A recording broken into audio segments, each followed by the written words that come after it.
Hello friends, હું છું ચેતના વાવડિયા રેસીપીમાં તમારું સ્વાગત કરું છું. આજની મારી રેસીપીનું નામ છે દેશી વાલોળનું શાક. તો સૌપ્રથમ આપણે તેમાં તેલ મૂકીશું.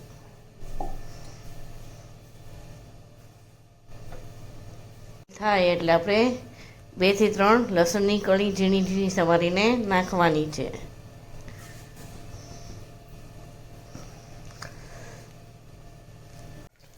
લસણ થોડું કકડે એટલે આપણે સુધારેલી વાલોળ લઈ નાખવાની છે, જે મેં પર્પલ કલરની લીધી છે.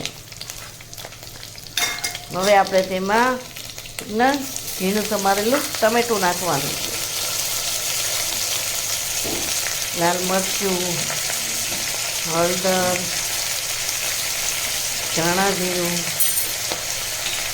અને સ્વાદ મુજબ મીઠું નાખવાનું છે. હવે આપણે તેને મિક્સ કરીશું.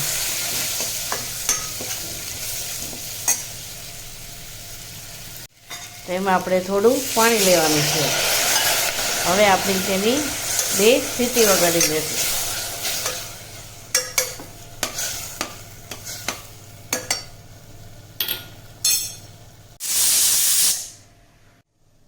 તો હવે આપણું શાક તૈયાર છે.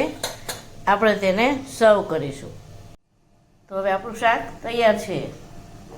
મારો વિડીયો ગમ્યો હોય તો તેને શેર, લાઈક ને સબસ્ક્રાઈબ કરજો. કમેન્ટ આપવાનું ભૂલશો નહીં. Thank you.